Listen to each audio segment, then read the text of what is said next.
DeWine vetoed language in the state's new biennium reforming property taxes. There is plenty of criticism crossing all political boundaries. What about mine? I don't know if your pop was cold or not. No, it's fizzy, real fizzy. Where's my Slim Jim? What if I grab mine? Used his line of authority to reject a number of proposals aimed at reducing property tax burdens, especially for those on fixed incomes. I haven't started my game yet. Those changes will create. Imposing them now, all of them at once, on our local schools would create a huge problem. Absolutely shocked. Apologies be framed. Valley State Senator Al Catrona was one of those who helped craft the language that was ultimately vetoed. I think that we're in a good position as far as veto overrides, but really the question becomes, what do we do next? Catrona says action to start an override must begin in the State House and could then be taken up in the Senate. Although the budget went into effect immediately, lawmakers could take action this summer or wait until the current session resumes this fall. But he tells me there are other ways to bring about change. Now, I think this is a really great opportunity for all the legislators to get together with the governor and say, we need comprehensive reform. We want to get these things done. The senator says the sooner those changes are made, the better. Jerry Ricciuti, WKBN 27 First News. Hi everyone, I'm Lindsay Watson. Thanks for watching the WKBN 27 First News YouTube channel. If you want more video news, subscribe to our channel. And don't forget to download the WKBN 27 First News app. What kind of game you're playing? News alert.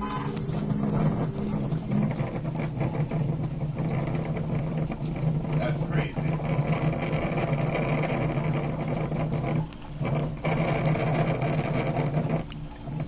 Get your wife off the water or I'm calling the cops.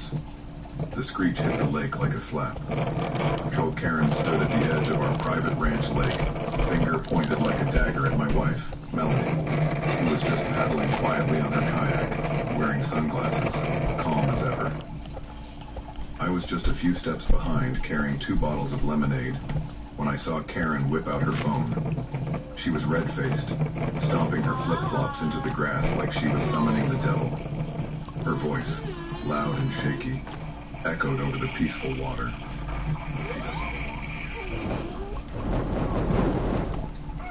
You ho people think you own the world. I'm sick of this crap. I'm calling the police right now. I dropped the lemonades. Wait, no. But it was too late. Karen was already dialing. I knew what was about to happen. What she didn't know, what no one in this HOA ever seemed to realize, was that my wife, quiet, kind, soft-spoken Melanie, wasn't just any woman. She was the newly appointed police chief. And Karen was about to get the shock of her life. But first, let me tell you how we got to this insane moment. Where are y'all watching from? Because you need to buckle in for this one. This story is about land, control, kindness, and one entitled neighbor who learned the hard way that respect matters more than power. It all began when Melanie and I bought a 20-acre ranch just outside of a small town in Colorado. It had everything we ever wanted. A wide open sky, a private lake, 2 horses, a barn, and peace. We'd spent our lives working for this dream. Melanie had just retired from the city police department after 22 years. I ran a remote welding business and loved fixing old tractors. The land wasn't inside any fancy gated community, but right before we bought it, a new lakeside HOA had formed nearby and tried to absorb all ranchers into their control. We politely declined. We weren't even in their jurisdiction. But that didn't stop Karen, the self-declared Start off with a different strategy at the start of the game. bothering us. She lived in one of the newer modern homes built across the hill, overlooking our ranch from afar, and had a binocular set pointed at us like we were animals in a zoo. Karen drove a white SUV with HOA Enforcer printed on a bumper sticker and took it upon herself to patrol our property like we were part of her little kingdom. "Your barn roof is too shiny," she said once. Your gate color doesn't match the approved palette, she snapped another time. We ignored her politely, always with a smile. Melanie would often say, if someone's screaming for control, it usually means they don't have any peace inside. That's my wife, cool as water. She was well known back in the city, not because she was loud, but because she was fair. She'd handled gang cases, missing kids, even led investigations into corruption. She was tough, but not once did she ever bring her badge into neighbor matters. I want to be just Melanie here, she told me once. No rank, just a woman who loves quiet mornings and fishing. But Karen couldn't leave her alone. The first major problem came when we had a BBQ at the lake with a few friends. Karen called the fire department, twice claiming we were burning trash. When they arrived and saw a legal fire pit, they apologized and said they'd received similar calls about that ranch before. Strike one. Then she tried to file a complaint with the county about unregistered vehicles when my nephew brought his RV to camp for a weekend. Strike two. Then, just last week, Karen had the nerve to walk down our gravel road, stand in front of the lake, and take pictures of Melanie doing yoga near the water. When Melanie asked if she was okay, Karen said, Your video's glitched down here, by the way. Evidence. Strike three, but we still stayed calm. Melanie believed in leading with grace, even when disrespected. People like her always reveal themselves in time, she'd say. That time came faster than we thought. I'm playing a new Roblox horror game I found. The sun was warm, and the lake was like glass. Melanie had taken her kayak out with a small radio playing soft jazz. Yeah, I can trade a couple items, upgrade my stuff. We had no idea Karen had been watching with binoculars since 6 a.m. She later claimed Melanie broke HOA lake rules, even though, again, we weren't part of their HOA, and this lake had been privately deeded with the ranch for 60 years. Karen somehow believed that being close enough gave her jurisdiction. And so, she stormed down the hill, shouted like the world was ending, and called the cops. But that's where everything shifted, because Melanie would be the one responding. I gotta upgrade axe now. See, a month earlier, Melanie had quietly been sworn in as the town's new police chief. The mayor, an old friend of hers from the city, had begged her to come out of retirement to bring order and dignity to the local department after the last chief got caught in a property scam. Melanie had accepted on one condition: no ceremony, no press. I want to stay low-key for now. Which meant Karen had no idea. She thought she was just calling some deputy to scare my wife off the lake. She had no clue. She just summoned her worst nightmare. Right as Karen shouted into her phone and started pointing again at the water, I saw the familiar hum of the county patrol SUV driving down our gravel road. Melanie noticed it too. She calmly paddled back toward shore. Slowly. Quietly. Karen had a smug grin now, like she thought she'd just won. Okay, I got metal parts. I held my I'm breath. gonna go harvest my food. As the patrol SUV parked by the edge and the deputy stepped out, Karen marched over. She's trespassing and refusing to leave the lake. You need to arrest her right now. But the deputy didn't respond. He was looking past her, at Melanie, who was calmly stepping out of the kayak. The deputy's eyes widened. His body stiffened. Karen turned around, confused. And then, a voice came from behind the tinted passenger window. The car door opened. A black-booted foot stepped out. Then came the full figure. Uniform. Badge. Rank. Melanie. Calm. Composed. Karen's face turned ghost white. Melanie stepped forward and said 6 words that froze the air. Lots of logs in my area. Ma'am, is there a problem here? The air stood still. Karen blinked rapidly. Her mouth opened, but nothing came out. I felt my heart thudding like a drum. I looked at the deputy. He was trying not to laugh. Karen looked like she'd just seen a ghost in uniform. Melanie took one more step forward, and then Karen did something no one saw coming. She dropped her phone. Right there on the gravel, the fancy smartphone she just used to call the police hit the dirt with a soft crack. Karen's eyes darted between the badge on Melanie's chest and the patrol car behind her. Her lips trembled like she was trying to form words, but the silence that hung in the air was louder than any scream she'd thrown at us before. I didn't know, she finally stammered. I thought she was trespassing. Melanie didn't blink. Trespassing? On her own property? Karen's mouth opened and shut like a fish on land. The HOA. There are lake rules. There are paddle restrictions. There's a noise ordinance. The deputy beside Melanie cleared his throat and tried not to smile. Ma'am, this property doesn't fall under your HOA's jurisdiction. This is private land, confirmed on county records. Always has been. Karen turned red. I was just doing my duty. Melanie stepped forward again, her voice cool as lake water. You called the police on someone for sitting in silence on their own land. That's not duty.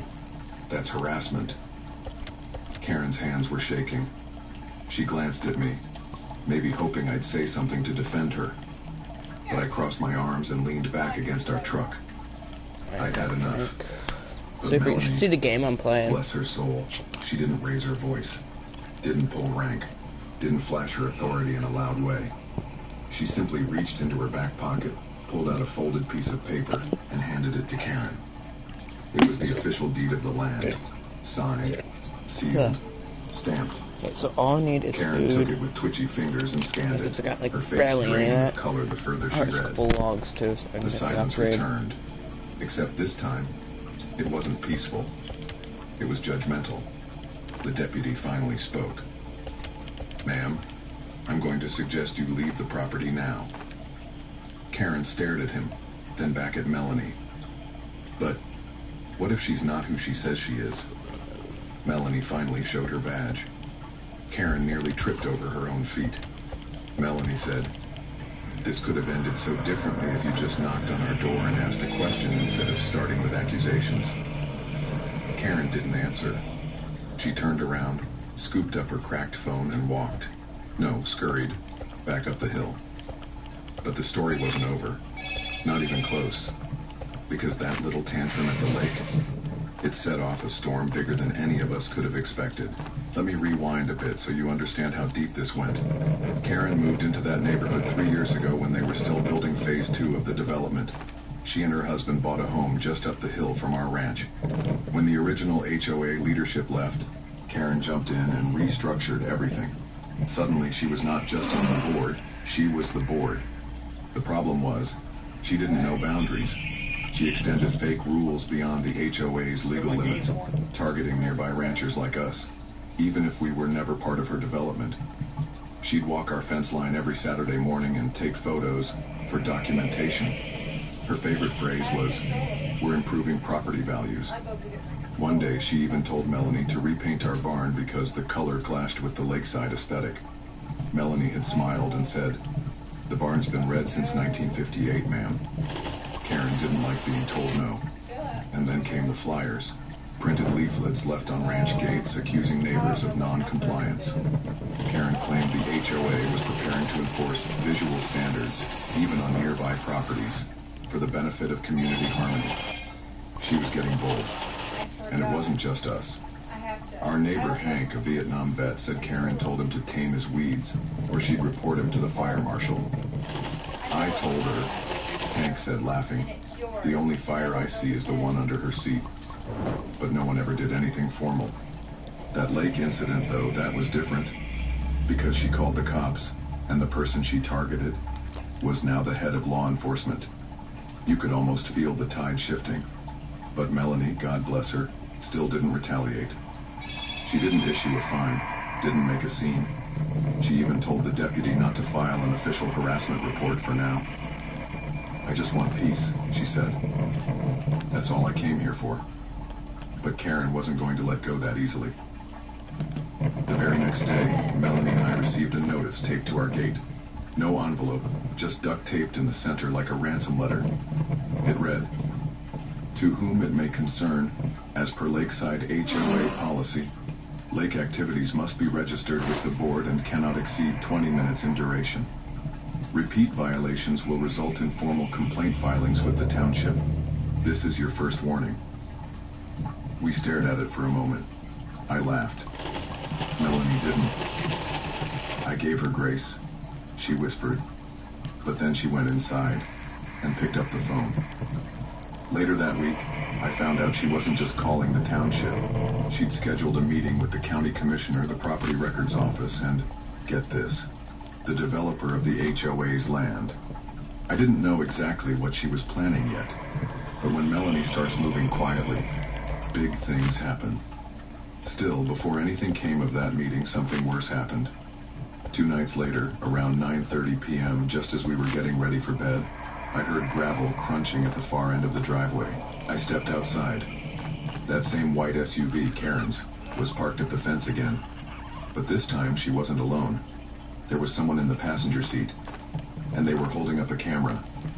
A camera with a zoom lens pointed right at our window.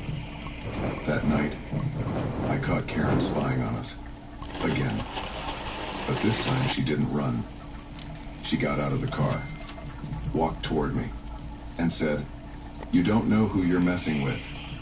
I stood still, halfway between the porch and the gate, the gravel cool under my bare feet. Karen's words hung in the night air like a threat wrapped in perfume.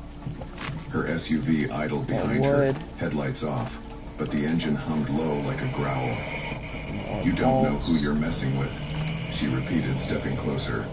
Her hair was tied up tight, and she wore a jacket that looked like it belonged in some cheap detective show. I didn't answer. I didn't need to. Melanie stepped out behind me, barefoot like me, calm as ever, tying the sash of her robe with slow, deliberate fingers. Karen's eyes twitched when she saw her. "You don't scare me," Karen snapped. Melanie said nothing. Karen tilted her head, almost smiling. "You think being chief of a dusty little town makes you untouchable?" Still, Melanie didn't reply. Her silence worked like a mirror.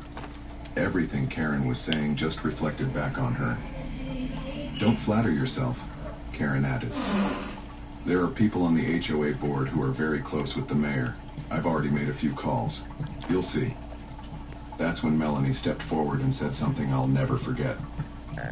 "Ma'am, the only thing you've called lately is the police. On your police chief." Karen flinched. Melanie added, "Now you're I just got my red trespassing chest. at night, It's a taking rare pictures one. through our window. That's not just annoying, that's illegal." Karen turned red. "This is still a free country. You don't own the night." "You're on our private property," I said, stepping beside my wife. "You've got 10 seconds to leave." Karen's eyes shifted. She realized she'd pushed too far. Her bravado cracked. She spun around without another word and marched back to her SUV. The tires spat gravel as she tore away into the dark. We stood there a while, not speaking. I could feel Melanie's heart beating under her robe when I put my hand on her back. "She won't stop," I said softly. "No," Melanie replied. Berries. "But I will." Should be good for hunger until I The get next back to morning, base. Melanie I can was feel on the my phone by fire 8 up. a.m. sharp. This time, she wasn't asking. She was reporting. She filed an official complaint about Karen's harassment, fire. trespassing, I know I'm and hungry, nighttime game. I was surveillance. coming back to eat some more. She didn't stop there. She sent copies of the incident to the county sheriff, the township mayor, and, most interestingly, the land developer who sold property to Karen's HOA in the first place. And that's where the dominoes started falling.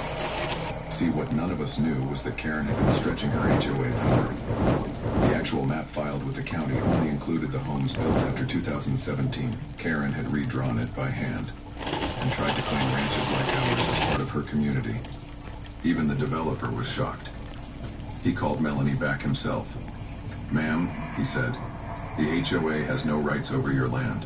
I'll be sending a letter to remind them of that today." And boy, did he. Karen got that letter by noon, but we didn't hear a peep from her until the following week. It was Saturday.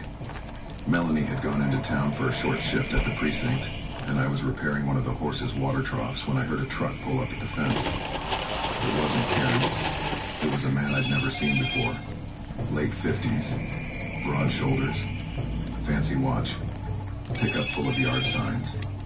He got out, waved politely, and introduced himself. "Name's Douglas Graves. I'm Karen's lawyer." Oh boy. He handed me an envelope, said it was a cease and desist notice. "Karen believes she's being harassed and defamed," he said calmly. "She also claims your wife is abusing her power as police chief." I stared at him. You're serious? Just delivering the message. I took the envelope, opened it, skimmed through it. It was full of legal-sounding nonsense and dramatic phrases like emotional distress, reputation damage, and intentional intimidation. I chuckled. Then I called Melanie. She listened to everything quietly, then asked me to take pictures of the letter and email them to her. I did. That night she came home and sat at the dining table typing steadily. What are you doing? I asked. She looked up. Writing a formal response. But I'm not sending it to her lawyer. I'm filing it with the district attorney. What? Melanie smiled. Karen just made it official, which means now I can make it official too. But things didn't cool down. If anything, they caught fire. Literally. 3 days later, someone set fire to the edge of our ranch fence. Thankfully, I spotted the smoke before it got out of hand. I ran with the extinguisher choking from the burning rubber smell. Someone had lit a pile of Karen's old HOA flyers and tossed them under the fence. The sheriff came out that night. He took photos, wrote a report, and said it looked suspicious. Melanie didn't say a word, but her jaw was tight. Her hands didn't stop shaking for hours. Later, as we sat in the kitchen, staring at the scorched fence through the window, I finally asked her, "What's next?" She looked at me with eyes like steel. "Next," she said softly, "I take this to the town council." "You sure?" "Yes. It's time they know what kind of person's trying to control this neighborhood." She pulled out a binder she'd started putting together. Inside were photos, dates, printed emails, complaints from neighbors, screenshots of HOA threats, and now it's all arson. for the fire. She closed it And cook it up. tightly.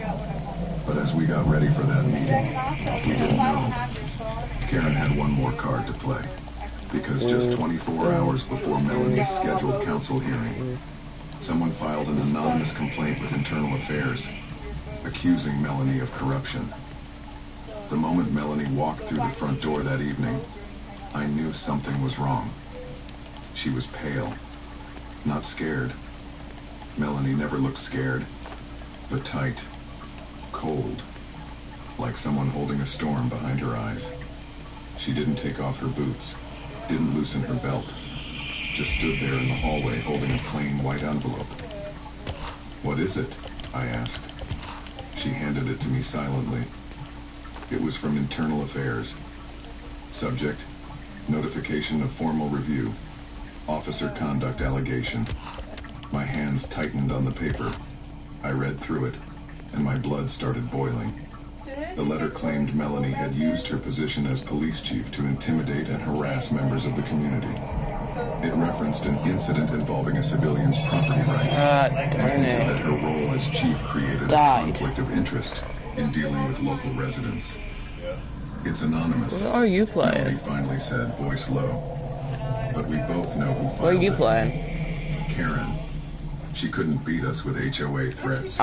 Couldn't scare us with late Sad I don't pictures. got that. Couldn't win with lawyers. So now, she went for Melanie's badge. "Can they fire you?" I asked. "They can investigate. If the complaint sticks, yeah, they can push for removal, or at least suspension." She walked past me, straight to her desk in the back room. I followed her, helpless. I didn't even want this job. Hey, Lily's on. Wondered eyes scanning her files. I only took it because they needed Little someone honest. And now, Super, little sis is she on. slammed the drawer shut. I stood behind her. "Mel, we Lily's can fight on this." right now. "I know," she whispered. "But she doesn't want justice. She wants a war." Lily? Not recognize The next that day, name? Internal Yeah, she's on Affairs launched Roblox their right review. now. They sent 2 officers from a nearby district to meet Melanie at the station.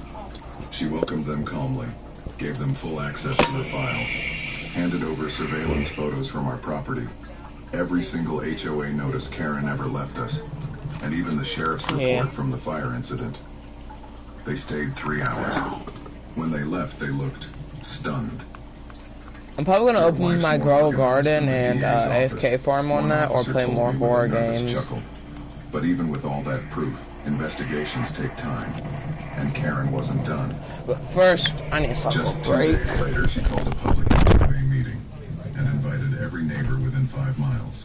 We weren't invited, but Hank, our old vet neighbor, showed up anyway. He called me afterward, voice shaking from anger. She stood there in front of everyone and said you two were abusing power. She told them Melanie had threatened her, even showed a blurry photo of Melanie in uniform holding a piece of paper. She didn't, I muttered. She did, and then she said she feared for her life. That was the final straw. Melanie called the mayor. Now you've got to understand, this town's mayor wasn't some big city politician. He was an ex-shop teacher who ran on a platform of keep it simple. Everyone knew him, and he knew Melanie, had trusted her enough to hand her the badge. When she told him everything, every false claim, every flyer, the lake incident, the spying, the fire, he listened for 20 straight minutes. Then he said, "Come to the next council meeting. Bring it all." So we prepared. The night of the council meeting, we loaded 2 boxes of evidence into the back of my truck. Melanie wore her uniform, crisp and clean, badge polished like glass. I wore my Sunday best. We walked into that room like we weren't backing down. The place was packed. Karen sat near the front in a bright red dress, flanked by her lawyer and a couple of those HOA loyalists she'd twisted into, thinking she was some kind of hero. She didn't look nervous. She looked smug. The mayor tapped the mic. Next up, Chief Melanie Brooks wishes to address the council regarding several community incidents filed under the Lakeside HOA. Melanie stepped up. No notes. No hesitation. She told the story from the beginning, calmly, clearly. She spoke about peace, about wanting to retire quietly, about how neighbors should lead with kindness, about the damage of false authority, about harassment masked as rules, about how some people take titles too far. She didn't attack Karen. She didn't even say her name. But every eye in the room turned toward her. And then she opened the boxes. She laid out the flyers, the trespass warnings, the cease and desist letter, the audio recording of Karen threatening her at night. Yes, Melanie had captured that too. She even showed the sheriff's photo of the burned fence along with the report. By the time she finished, you could hear a pin drop. One councilwoman stood and said, "So why hasn't this woman been stopped?" The mayor looked at Karen. "Ma'am, do you have anything to say?" Karen stood. She opened her mouth. And then, her phone buzzed. Loud. In the silent room. She checked it. Her face dropped. Then she sat back down. The mayor turned to Melanie. "Chief, thank you. We'll be following up." And we thought maybe, just maybe, it was over. But 2 nights later, we woke up to the sound of sirens. Red and blue lights flashed across the lake. 3 patrol cars, and then a fire truck. I ran outside barefoot. That same section of fence was on fire again. But this time, they caught someone.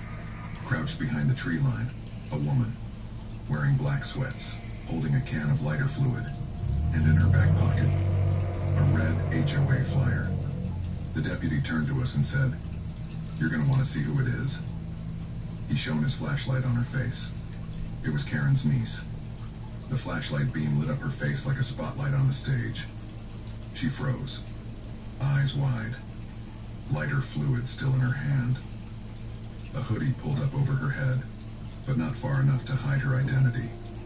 Karen's niece. I'd only seen her once before, at one of Karen's garden parties, slouched in the back, scrolling her phone like she wanted to disappear. Now she was the one caught red-handed on our land, trying to set fire to our fence. 2 deputies pulled her to her feet gently but firmly. She didn't resist, didn't speak, just stared at the ground like she regretted it all, right there in the flickering glow of the fire. Melanie stood a few feet away, arms crossed, eyes locked on the girl. "Name?" one officer asked. She whispered it, the same last name as Karen. Melanie didn't blink. "Read her rights." The younger deputy nodded, stepping in with practiced calm. "You have the right to remain silent." But before he could finish, the girl blurted, "It wasn't supposed to go this far."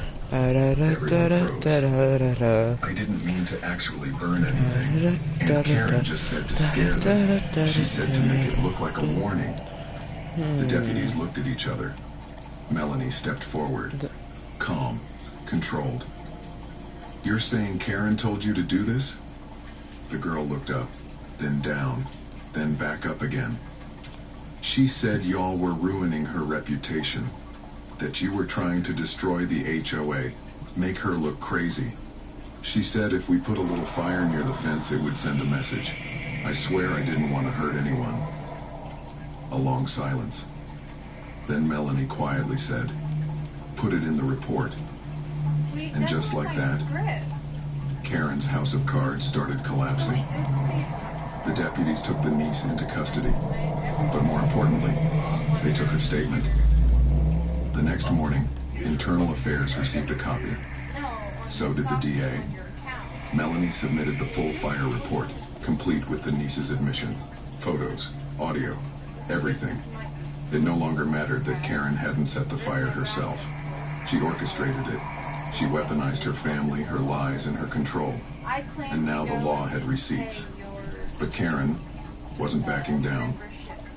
That same afternoon, she held a press conference. Yes, a real press conference. She stood in front of her HOA home with a folding table, a printed sign that read, "Defend our community," and a handful of local journalists, most of whom looked confused about why they were even there. She spoke like a politician. Today, I was falsely accused of crimes I did not commit. This is an attempt to silence me because I dared to speak out about inappropriate behavior happening in our neighborhood. She rambled on about freedom, land use, and protecting traditional values. And when a reporter asked about her niece being arrested for arson, Karen said, that poor child was misled. She's going through a rough patch. No apology, no accountability, just spin. That night, Melanie received a message from Internal Affairs. They had completed their review, and their verdict. The complaint against Melanie was officially dismissed. Not just dismissed, cleared with commendation for her professionalism and restraint throughout the ordeal. The mayor sent her a private text that read, "Well played, Chief. Class and patience win every time." We should have been relieved, but it still now didn't this feel looks over, interesting. because Karen hadn't been arrested. If it got sands, I want to try it out. She wasn't on trial. Frisk. Not yet. And until she was, she'd keep stirring the pot. I found Battlegrounds Sure enough, that is 3 supposed to be days based later, off Undertale, I think. Karen filed a counterclaim, claiming we had emotionally abused her niece. Said the girl was coerced into a confession. Said our constant pressure and I think it's going to be actually like Undertale. Copyright music and straight at the start. She looked me dead in the eye and said, she's playing victim now. We can't just keep defending. We need to go on offense. So we did. Melanie contacted an attorney. Not just any attorney. A retired federal prosecutor who had moved into a nearby ranch a year ago. She'd once worked with Melanie on a trafficking case, and they remained good friends. Her name was Cheryl Wallace. The whole story, she said just one thing. Cheryl Wallace.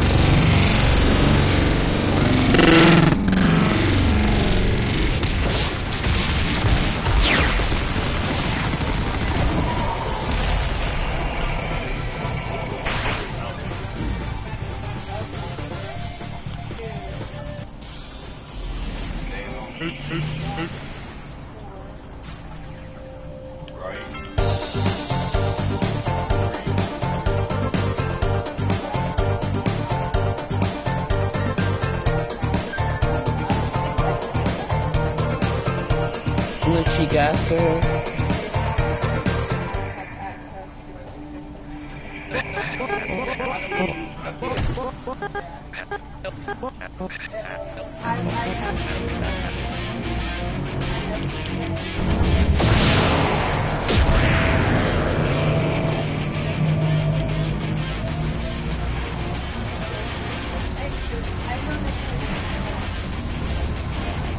Man, I can't use I can't move.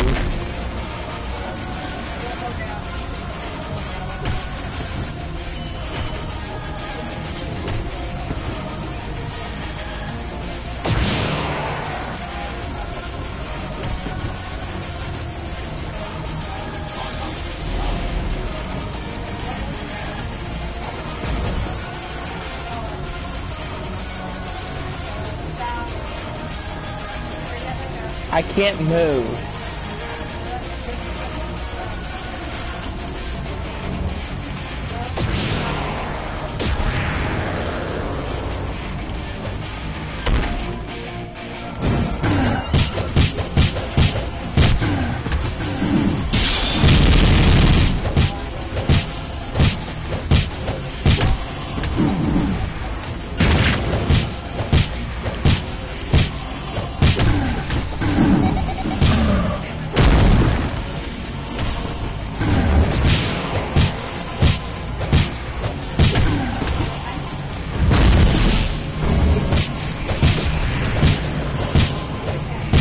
Game sucks completely. I can't move on PlayStation.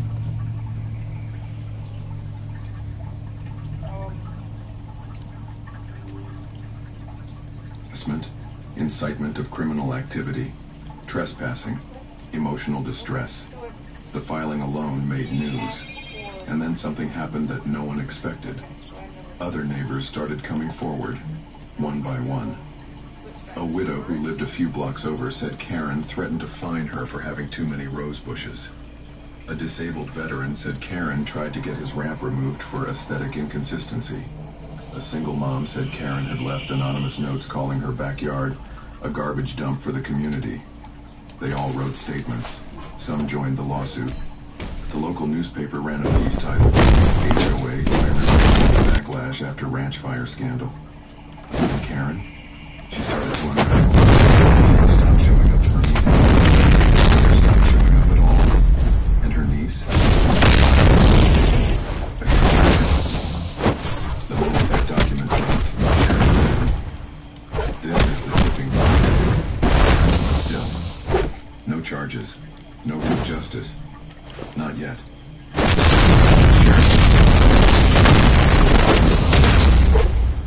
Just wanted to let you be the first to know, he said. DA signed off this morning. Arrest warrant issued. I asked, Karen, conspiracy to commit arson. Trespassing. She won't go down. The sheriff got it. That's why we're at. Melanie raised an eyebrow. Rip and fire. You serious? He smiled. You're the police chief. It's your jurisdiction. Melanie looked at me, then back at the sheriff. Then she said, tell me where she is.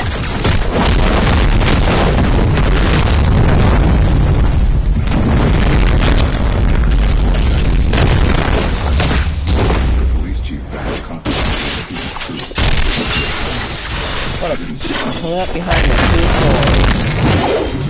on the roadkill. The kind of calm with the storm. Outside, the sheriff's patrol on the gravel driveway. I waiting, watching the tree line. The sun was still coming.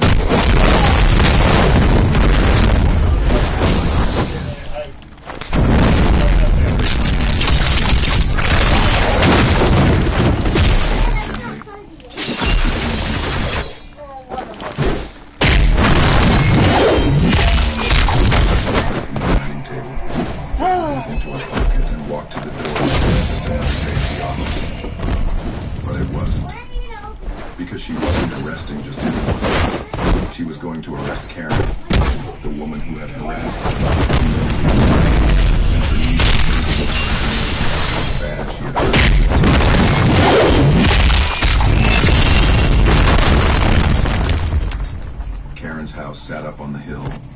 Fancy brick facade, tight hedges, HOA rules printed in neat plastic signs posted on her white picket fence.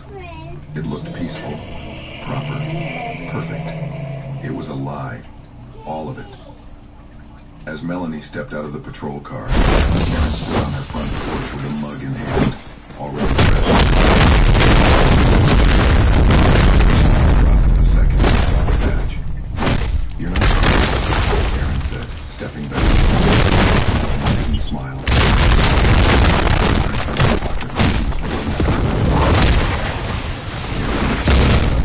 You are under arrest for conspiracy.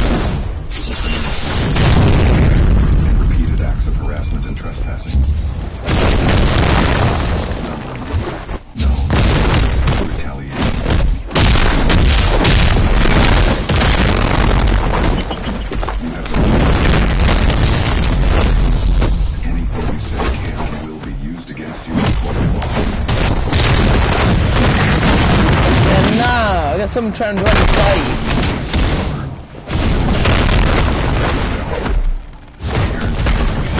Badly, she spilled her coffee. One of them read her rights again while Melanie stood back, silent. Karen screamed. She just stared at Melanie the whole time. Man, no! No! The cops clicked. Neighbors peeked through curtains. No, not in the ground, please. Except Hank. Street, holding a Cry. When they led Karen down the steps, he tipped his hat and muttered, "Guess the HOA's having a board meeting in jail today." Melanie gave him the faintest smile, but there was still tension in her shoulders. This wasn't a victory lap. It was justice. As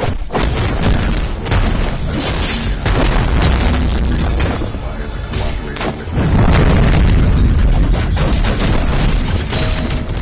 Cheryl handled everything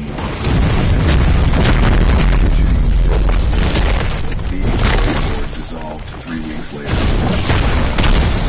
Following Karen blindly. People started repairing their homes, painting their barns, and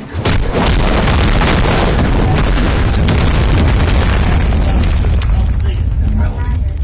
She was offered a full commendation by the county council, but she turned it down. "I didn't do this for medals," she said. "I did this so people like Karen remember. Peace is earned, not forced." We went back to our quiet mornings on the lake, back to horses, fishing poles, and lemonade. But then, just as life seemed to settle, we rolled into our driveway one Sunday.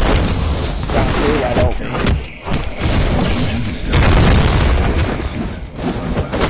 And had a notebook. "Mr. and Mrs. Brooks?" he asked. Melanie nodded. "I represented you as homeowners from a neighborhood. We heard what happened here. We've got a similar situation. Worse, maybe." Melanie, "I'm tired." Not anymore. She looked at him. And a typed up resignation. I leaned closer and asked, "Sure you want to do this?"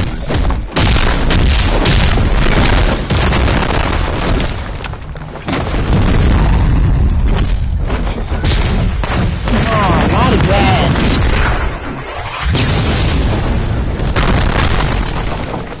"Let's go make it right." Word travels fast in small towns, but truth travels faster when it's carried by someone who doesn't just wear a badge, but honors it. Within 2 weeks of Karen's arrest, Melanie became more than just a name in the community. She became a quiet symbol of strength, not the loud kind, not the angry kind, but the kind that says enough. And now, people from miles away were asking for that kind of strength. The man in the suit, whose name was Jeremy Collins, represented homeowners from a different rural town called Willow Pines, about 40 minutes east. It was smaller than ours. Just 40 homes tucked around a winding hill and one lake. Me? The problem? Oh. Their HOA president was using forged signatures to enforce illegal bylaws, raise dues without approval, and evict families who couldn't pay. Some were single moms. Some were elderly. One man had served in 2 wars. Melanie sat down at our kitchen table that evening, with the folder spread in front of her. Photos of warning letters duct taped to mailboxes. Images of tow trucks hauling away cars from private driveways. Voice recordings of threats. It was like looking into our past.